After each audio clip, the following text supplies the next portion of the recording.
Mina olen Ingrid Puusta, olümpiasportlane. Ka mina olen käinud laulupeol. Ma olin siis kuskil 10-aastane.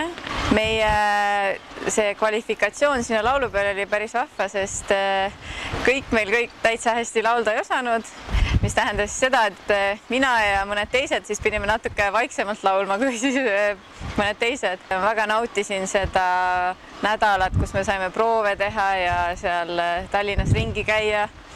Ja rongkäik oli ka hästi vahva. Kui ma seal laulsin kõigiga koos, siis see tekitas väga võimsa tunde.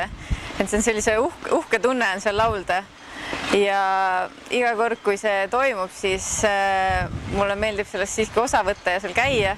Et väga tublid lapsed, kes seal osalevad, laulavad, tantsivad. Et jah, see on selline, kui sa kuulad kõiki koos neid laulmas, see on selline võimas tunne, et vahel ikka mõtlen selle, oi, nii uhke on, et ma ikka olen seal käinud ühe korra kas või.